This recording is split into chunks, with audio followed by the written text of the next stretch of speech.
Her fingers trembled against mine in the candlelight, thunder cracking outside the window. And 5 words slipped from her lips that changed everything between us.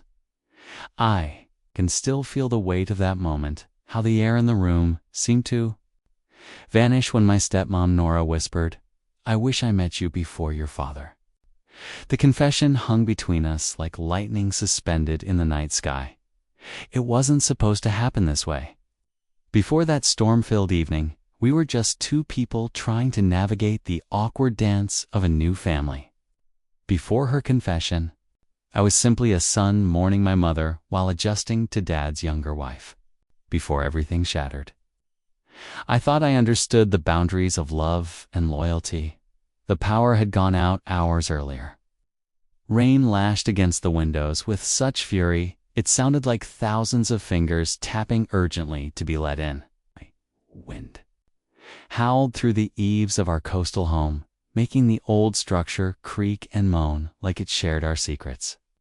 Dad was away on business, another late night at the office, another evening of Nora and me alone in a house too large for our emotions. We'd huddled in the living room, our faces half hidden in shadow, half revealed by the dancing orange glow of emergency candles. Each flash of lightning illuminated her features, high cheekbones, worried eyes, lips pressed together in thought. My throat tightened at her closeness. I told myself it was wrong to notice how beautiful she looked in that light. When thunder crashed directly overhead, Nora gasped. Without thinking, I reached for her hand. Her skin was cool against my palm, her pulse racing beneath my fingertips.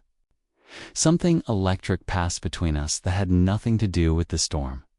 My heart hammered against my ribs. I knew I should pull away. She was my father's wife. 21 years of knowing right from wrong screamed at me to move, to break this dangerous connection, but I couldn't. The forbidden nature of that touch rooted me in place. Adrian, ... She breathed my name like a question. That's when she said, Ethos 5. Devastating words that acknowledged what we'd both been fighting against for months. Her voice barely carried over the drumming rain, but those words might as well have been shouted from mountaintops for how they thundered through me. I didn't pull away. God help me. I leaned closer. I was just an average guy before all this happened. My life revolved around community college classes during the day and shifts at the marina docks in the afternoon. Nothing special about me, no remarkable talents or striking features. Just a normal 21-year-old trying to figure out life one day at a time. Our house by the Washington coast used to be filled with laughter and warmth when Mom was alive.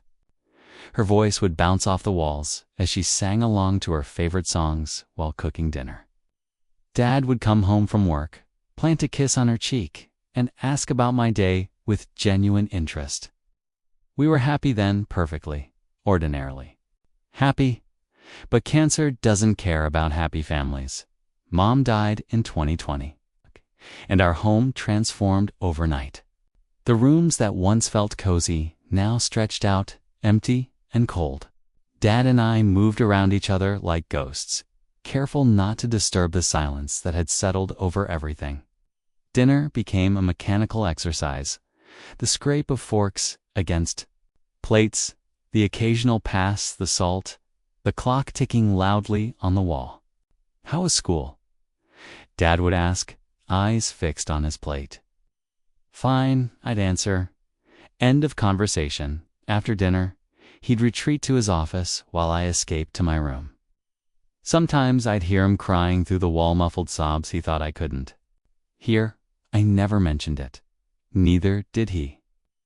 That was our unspoken agreement.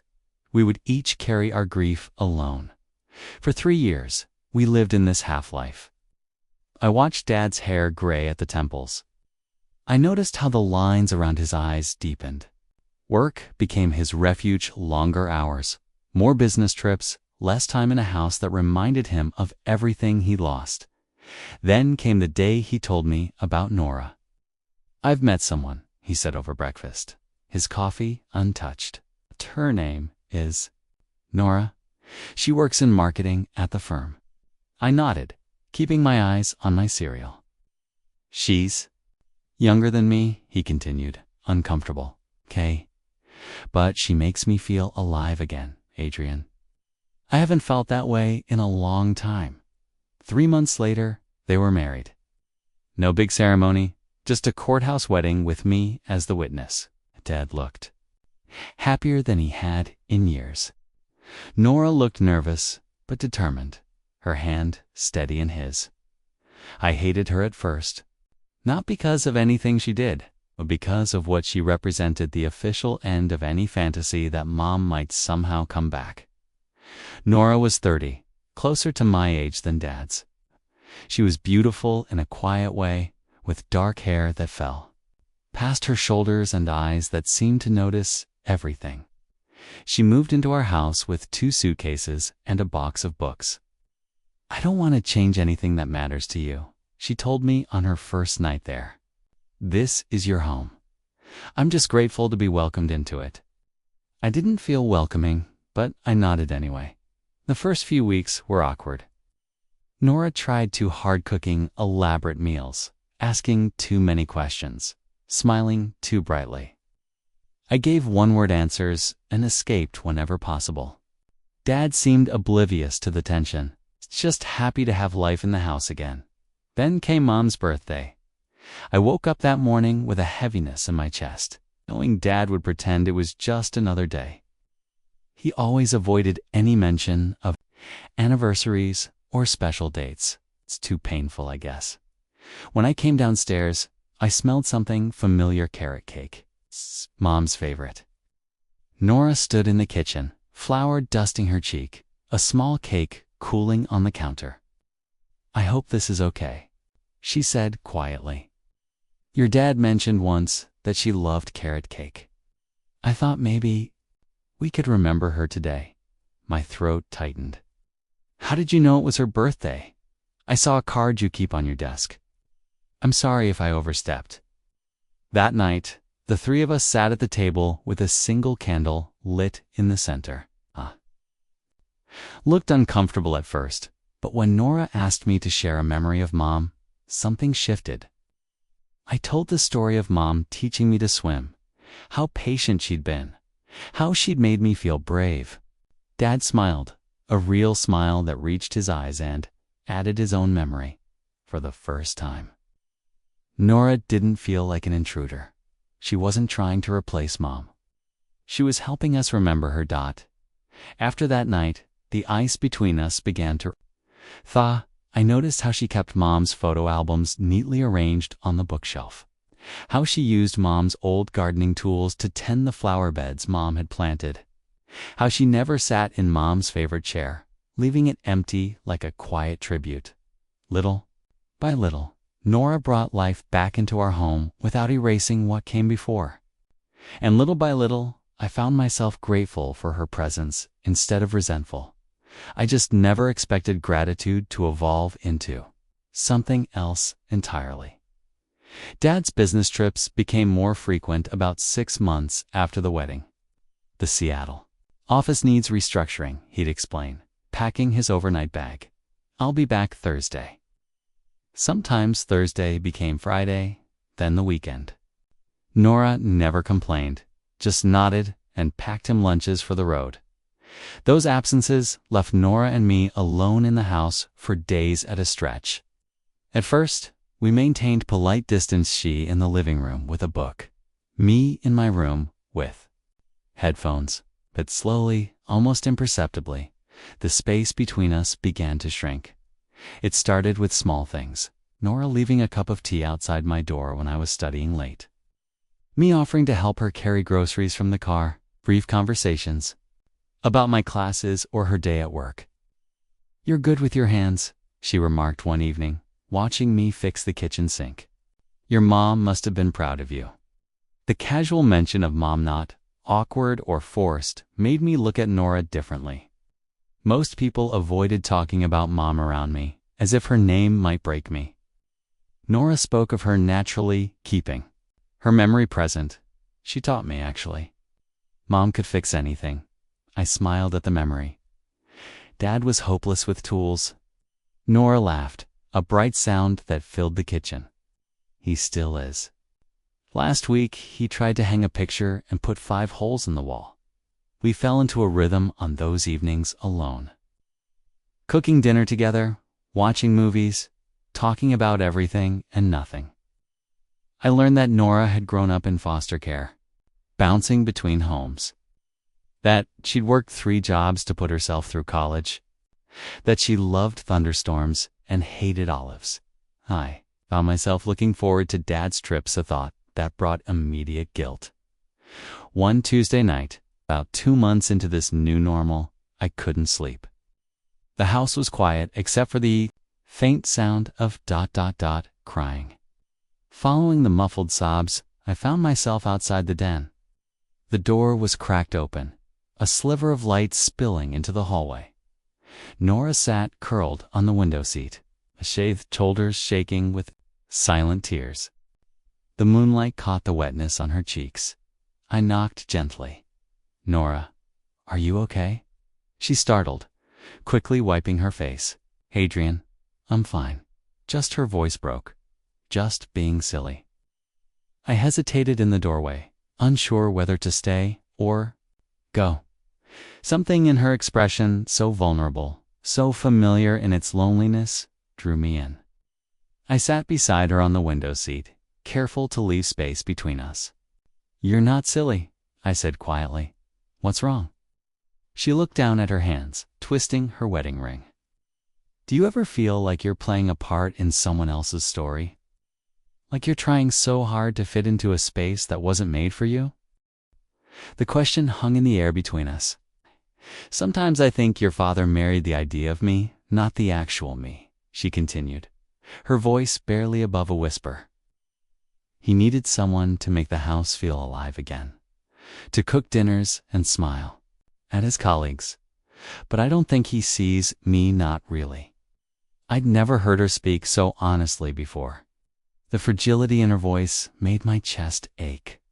"I feel like an outsider in my own home," she admitted. "Your father is kind, but distant. Sometimes he looks at me, and I know he's seeing her, comparing us." A tear slipped down her cheek. "I can never be her." Without thinking, I reached out and took her hand. "You're not supposed to be her." Her fingers were cold against mine. She looked up, surprised by the contact. "Dad's complicated," I said. "After Mom died, he shut down. It's not your fault." "I just want to belong somewhere," she whispered. "To matter to someone." "You matter to me," I said, the words escaping before I could think better of them. "You've made this house feel like home again. That matters." Something shifted in her eyes of recognition, a connection that made my heart beat faster. Before I could process what was happening, she leaned forward and rested her head against my shoulder. Her hair smelled like lavender.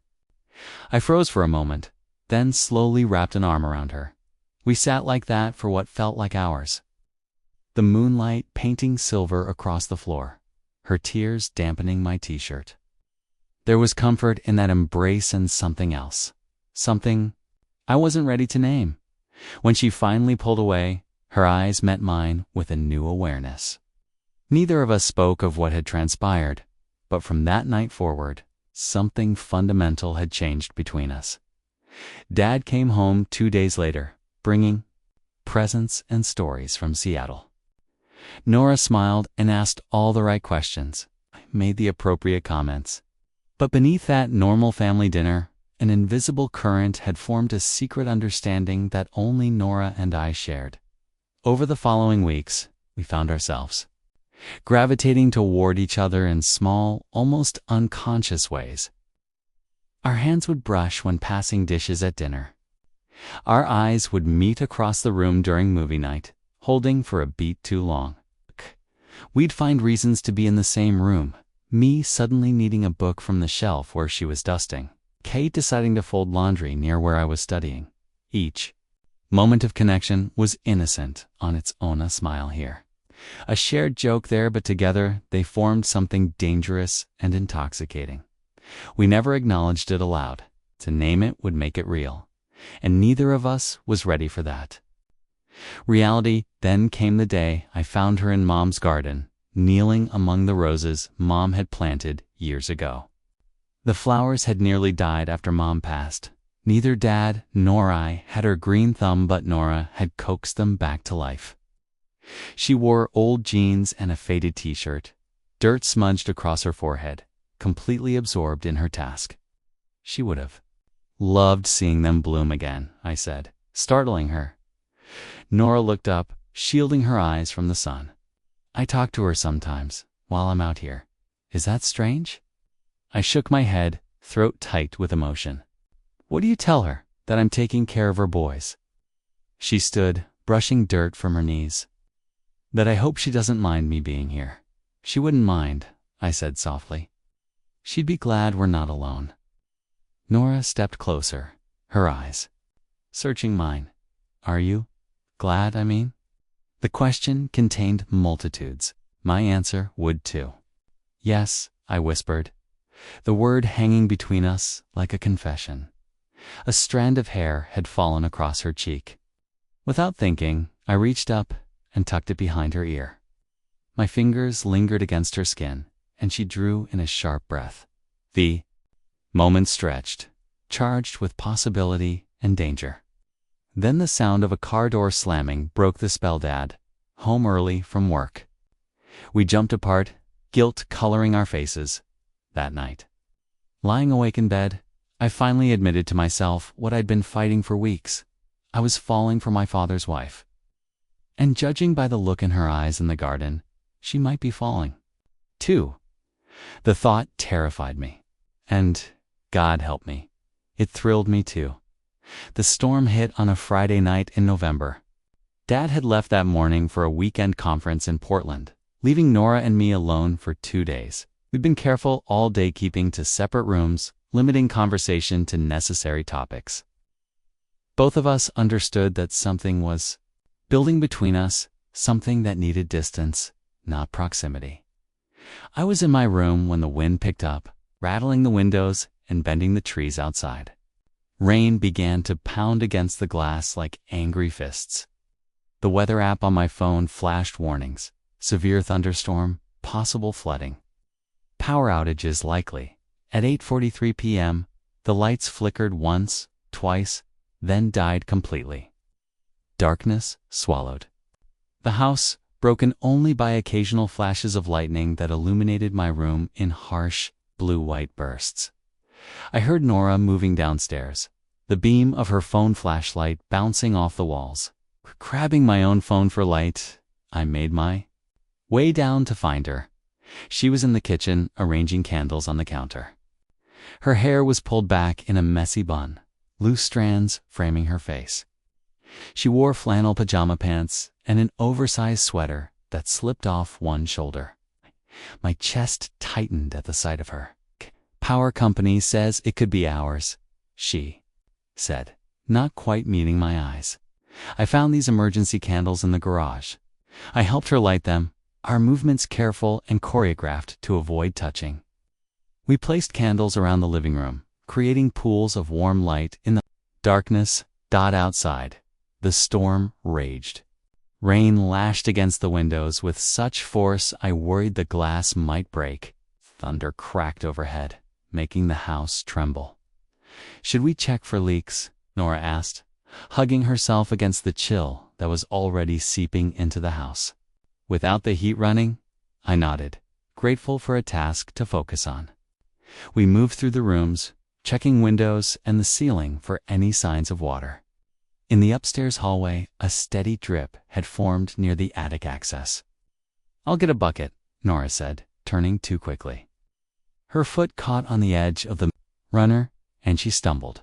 I reached out instinctively, catching her before she fell. My hands gripped her waist, steadying her. She gasped, her body warm against mine in the cold hallway. Thank you, she whispered, not pulling away. Time seemed to slow. I could feel her heartbeat, quick and uneven, matching my own.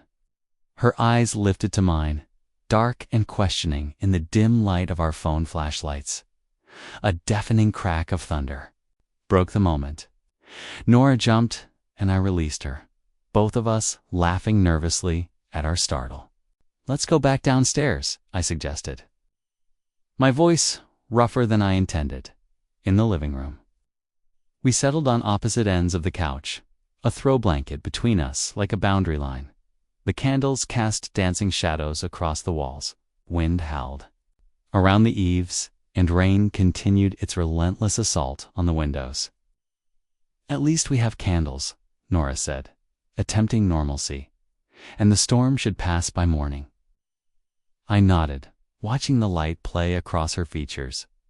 She was beautiful in the glowy ethereal almost, with shadows softening the angles of her face. Another thunder crash, louder than before, rattled the windows. Nora flinched, drawing her knees up to her chest. "You okay?" I asked. "Just jumpy." She smiled weakly. "I've never liked storms. My mom used to say thunder was just the clouds talking to each other." Nora's smile softened into something genuine. "I like that." Her voice dropped lower. "Tell me more about her." And so I did. In that candlelit room, with the storm raging outside, I shared memories of Mom I hadn't spoken aloud in years. How she collected sea glass and kept it in jars on the windowsills. How she knew every constellation and would take me stargazing on clear nights. How she hummed when she was happy and whistled when she was worried. Nora listened intently, occasionally asking questions, but mostly just bearing witness to these pieces of my heart I was finally ready to share. "She sounds wonderful," Nora said. When I fell silent, I wish I could have known her. "She would have liked you," I said honestly. "You have her kindness." Lightning flashed, illuminating tears in Nora's eyes. Another crash of thunder followed, closer this time. She jumped again, more violently, without thinking. I moved closer on the couch, closing the careful distance we'd maintained. "Here," I said, offering the edge of the blanket. "You're cold." She hesitated, then accepted, allowing me to drape the blanket around her shoulders. I should have moved back to my end of the couch then. I didn't. We sat side by side, the warmth of her arm against mine, both comforting and electric. Another flash boom of thunder made her reach for my hand reflexively, her fingers intertwined with mine, cool and trembling. "Sorry," she whispered, but didn't let go. "It's okay," I said, my voice barely audible over the storm. Lightning turned the room bright as day for a split second, long enough for me to see the look in her eyes. Fear, yes, but something else too. Something that mirrored the ache in my own chest. "Adrian." She breathed my name like a question. I should have pulled away. I should have made an excuse and gone upstairs. I should have done anything except what I did, which was to stay perfectly still as she turned toward me, her face inches from mine. The candlelight caught in her eyes, turning them to liquid amber. Time stretched between one heartbeat and the next. "I wish I met you before your father," she whispered, the words falling into the space between us like stones into still water, creating ripples that could never be undone. My breath caught in my throat. Her confession hung in the air, impossible to take back, impossible to unhear. It acknowledged everything we'd been circling for weeks, the connection, the longing, the forbidden nature of it all. "Nora," I whispered. Her name, both a warning and a prayer on my lips. The moment balanced on a knife's edge. Her eyes dropped to my mouth, then back up, questioning. I leaned forward slightly, drawn by a pull stronger than my conscience. Just as the space between us began to close, a harsh electronic ringtone cut through the darkness. My phone, lighting up with Dad's face on the screen. We jumped apart like we'd been burned. Guilt crashed over me in a wave as I fumbled to answer the call. "Hey, Dad," I said, struggling to keep my voice even. "Adrian, just checking in." The storms bad down there, isn't it? Are you two okay? Nora had moved to the other end of the couch, her face hidden in shadow. We're fine, I managed. Power's out, but we found candles. Good, good.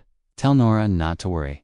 I've got my hotel room through Sunday, so I'm safe and dry. I swallowed hard. I'll tell her. After a few more minutes of forced casual conversation, I hung up. The silence that followed felt deafening. He's worried about us, I finally said. The irony not lost on either of us. Nora nodded, not meeting. My eyes. I should go to bed, she whispered, standing abruptly. Good night, Adrian. She disappeared up the stairs, taking a candle with her.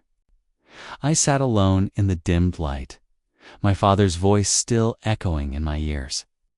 Nora's whispered confession burning in my mind. Sleep eluded me that night. I lay awake listening to the storm gradually subside, replaced by the steady drip of water. From the eaves and the occasional car passing on the wet street outside, thoughts churned with equal parts desire and shame. The power came back on around dawn. I heard Nora moving around downstairs, but couldn't face her yet. When I finally ventured down, she was in the kitchen making coffee, dressed in jeans and a sweater, hair neatly combed as if putting herself together properly might erase what had almost happened. Good morning, she said, her voice carefully. Neutral. Morning, I replied, accepting the mug she offered without letting our fingers touch. We moved through the day like actors in a play, speaking only when necessary, keeping physical distance between us. But beneath the performance, electricity hummed. Every glance held the weight of her confession. Every avoided touch heightened the awareness of how much we both wanted to reach out. Dad came home Sunday evening, bringing souvenirs and stories.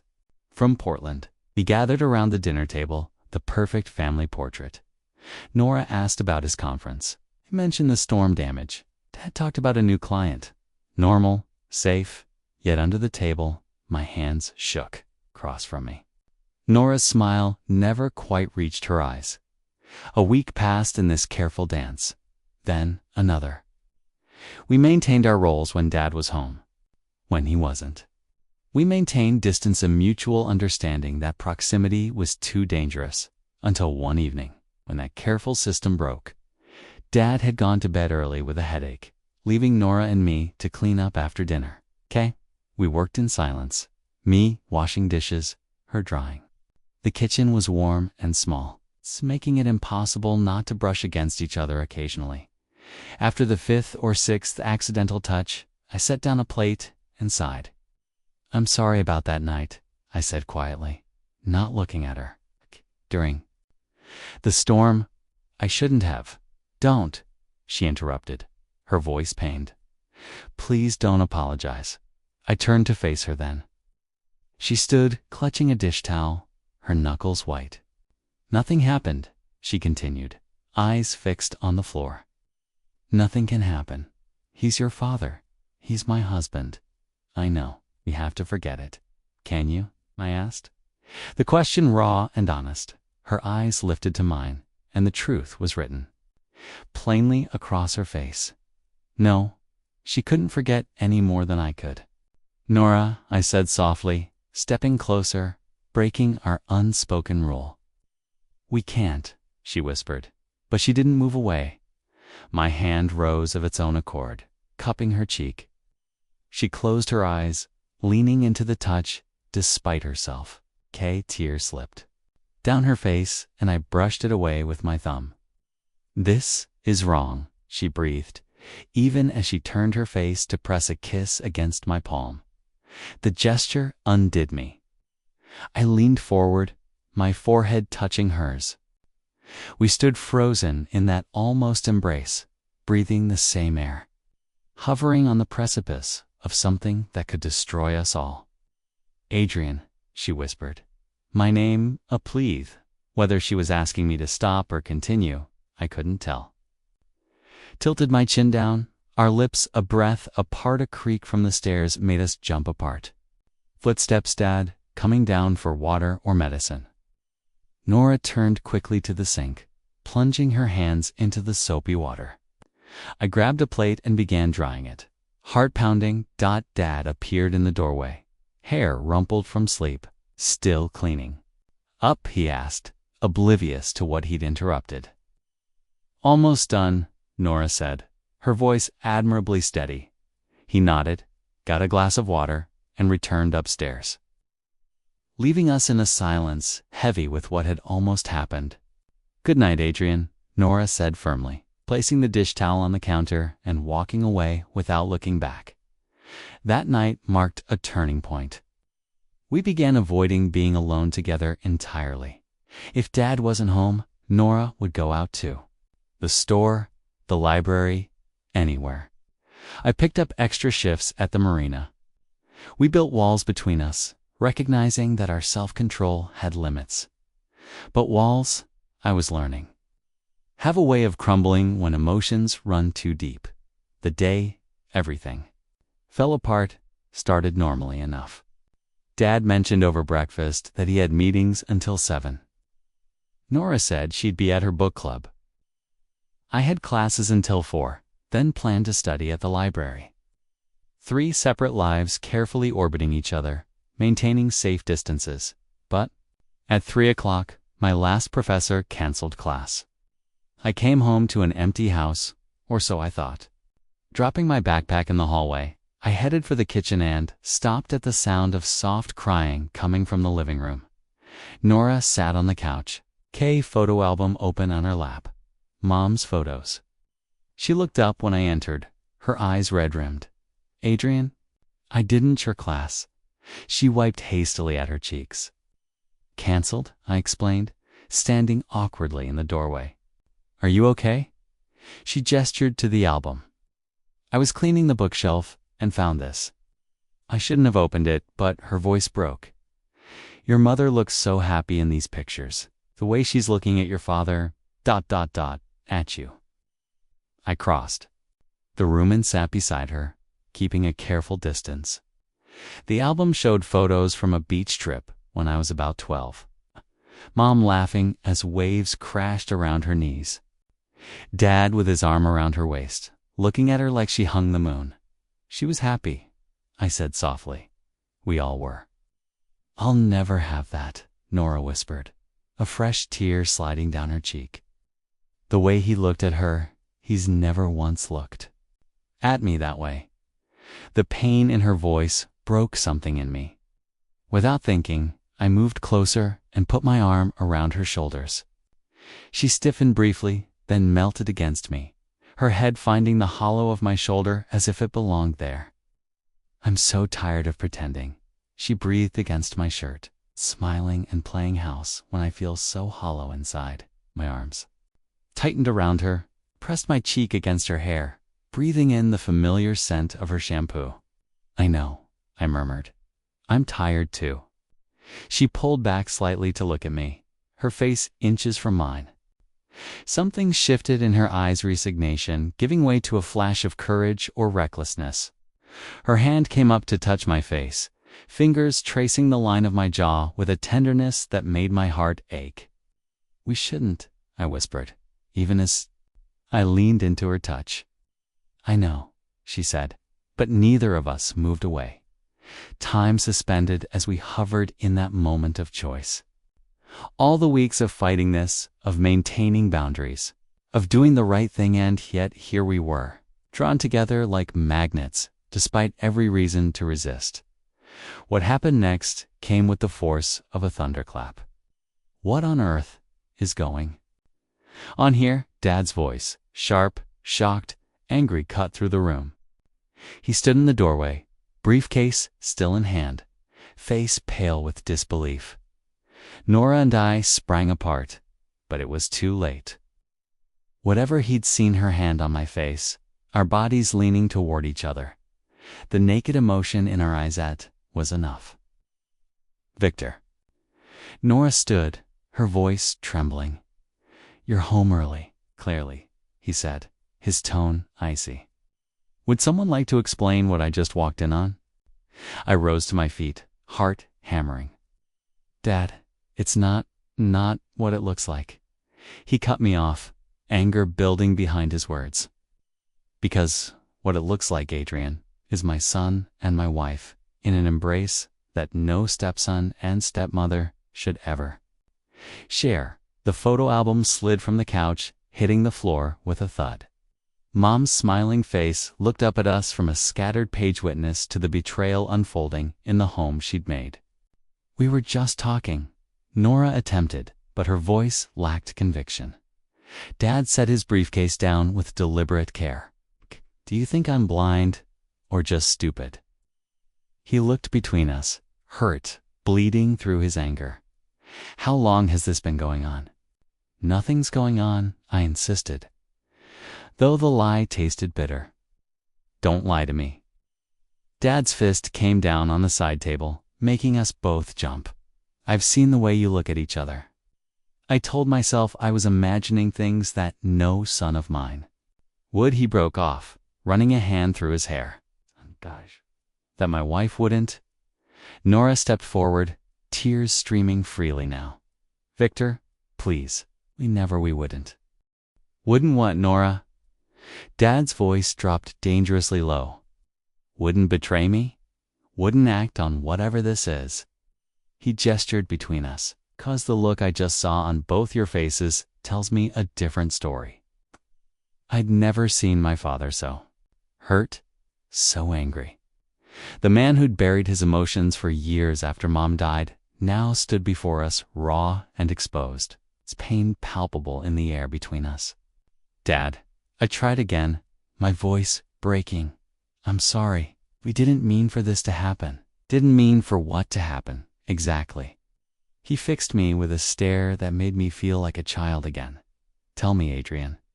Tell me what's been happening in my house while I've been working to support this family. The three of us stood frozen in a triangle of hurt and accusation. Dad by the door, Nora and I a few feet apart, yet connected by invisible threads of shared guilt. The photo album lay, scattered between ESA's reminder of happier times, of promises kept and love honored. Nothing physical has happened, Nora said finally, her voice small but steady. But, ... She looked at me, a world of unspoken feeling in that glance. But, Dad repeated, the single word heavy with understanding. The truth hung naked in the air. Nothing had happened, but everything had changed. No lines had been crossed physically, yet emotionally we had ventured far into forbidden territory. How could you? Dad's question was directed at both of us, his voice breaking on the last word. She's my wife, Adrian. And you? He turned. To Nora, devastation etched across his features. He's my son. No one spoke. What defense could either of us offer? We stood guilty of the worst kind of emotional betrayal. It's not a momentary lapse, but a slow-building connection that had grown despite our efforts to deny it. Dad picked up his briefcase. I need to think, he said flatly. Can't even look at either of you right now. He turned toward the door, shoulders bent as if under an immense weight. Victor, wait, Nora called, starting after him. He stopped, but didn't turn. Don't follow me, Nora. Just ... don't. The front door closed behind him, with a quiet click that somehow sounded more final than if he'd slammed it. Through the window, I watched him get into his car and drive away. His movements mechanical. Nora and I stood in the wreckage of what we'd done, unable to look at each other, unable to move forward or back. The family we'd pieced together after. Mom's death now lay shattered around us. What have we done? Nora whispered, her arms wrapped around herself as if she might fall apart otherwise. I had no answer. Only the crushing weight of guilt and the knowledge that in trying not to hurt anyone, we'd hurt everyone, Dad, ourselves, even the memory of Mom looking up at us from those scattered photographs. Hours passed, the sun set. Dad didn't return, Nora. Tried calling him repeatedly, each call going straight to voicemail. I sent texts that showed as delivered, but remained unread. The house grew dark around us as neither of us thought to turn on lights. What if he doesn't come back? Nora's voice came from the darkness of the living room, where she'd been sitting motionless since Dad left. I had no comforting answer. The possibility that we had broken something irreparable hung heavy in the air. Around midnight, headlights swept. Across the windows, car doors opened and closed. Footsteps on the porch. We both stood as Dad entered, his face lined with exhaustion, his eyes red. He looked older somehow, as if the hours away had aged him years. He placed his keys on the table with deliberate care. "We need to talk," he said simply. The three of us sat in the living room, Dad in his armchair, Nora and I on opposite ends of the couch. The coffee table between us might as well have been an ocean. "I've been driving," Dad began, his voice steady but strained, "thinking about what's been happening that I didn't want to see." He looked directly at Nora. "When I married you, I thought I was starting over, that I could build something new from the ashes." His gaze shifted to me. "And I thought you were finally healing, Adrian. That we were becoming a family again." Neither of us spoke. What defense could we offer? "Keep asking myself when it started," Dad continued. "What I missed, what I did wrong." "You didn't do anything wrong," I said, the words catching in my throat. Dad's laugh was hollow. "Didn't I? I married a woman nearly your age, brought her into our home, left you two alone for days at a time while I buried myself in work." Hey, shook his head. "I was so desperate to escape my grief that I never stopped to consider the consequences." Nora leaned forward, tears tracking silently down her cheeks. "Victor, this isn't your fault. We never wanted to hurt you. And yet here we are," he replied, the simple truth of it hanging in the air. A clock ticked somewhere in the quiet house. Outside, a car passed, its headlights briefly illuminating our faces before plunging us back into shadow. "I need to know," Dad said finally. "Has anything physical happened between you two?" "No," we answered in unison, the single word honest but incomplete. Dad nodded slowly. "But it would have, wouldn't it?" Eventually, the question demanded truth. I met my father's eyes, seeing in them not just anger, but profound hurt. "I don't know," I admitted. "Maybe." Nora covered her face with her hands, a soft sob escaping her. Dad absorbed this, his expression unreadable. "At least you're honest now." He leaned back in his chair, suddenly looking very tired. "So where does that leave us?" The question hung in the air, impossible to answer. Where, indeed? How does a family move forward from this kind of betrayal? What happens when trust is broken at its most fundamental level? "I don't know if I can forgive this," Dad said quietly. "Not yet. Maybe not ever." He looked between us, his gaze lingering on each face. "But I do know we can't continue like nothing happened." Nora nodded, wiping tears from her cheeks. "Do you want me to do?" Dad was silent for a long moment. I think we need space. All of us." The words fell like stones. "I've booked a hotel room for tonight," he continued. "Tomorrow, we'll figure out more permanent arrangements. But for now, I need to be alone." He stood, the movement slow and deliberate, like every muscle ached. Neither Nora nor I moved as he walked to the door, picked up the overnight bag he'd left in the hallway, at the threshold. He paused, looking back at us, his son and his wife, the two people who had betrayed him in the most painful way possible. In his eyes, I saw not just anger, but profound disappointment. "Somehow, that was worse. I trusted you both," he said simply. Then he was gone. The door closed with a quiet click that echoed in the silent house. Nora and I sat frozen in place, unable to look at each other, unable to move forward. What happens when the foundations of family crack? When forbidden feelings append everything you thought you knew about loyalty and love. When one whispered confession in a storm leads to devastation. Still don't have those answers. None of us do. Our story stands paused at this moment of painful truth. Father retreating to lick his wounds. A young woman trapped between desire and duty. A son torn between loyalty and longing. Some might say we deserved this pain for crossing lines that should never be crossed. Others might understand how easy it is to fall when you're both broken and reaching for something to hold on to. Have you ever found yourself caught between what your heart wants and what you know is right?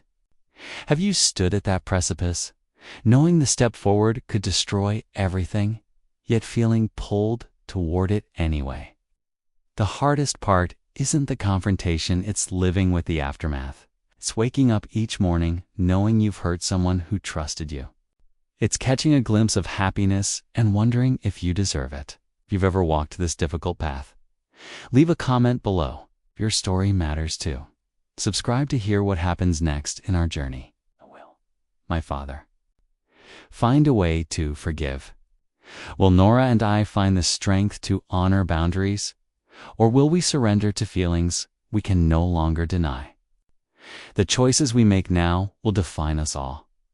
Like this video if you believe broken families can heal, even after the deepest betrayals. Sometimes the most painful moments lead to unexpected grace.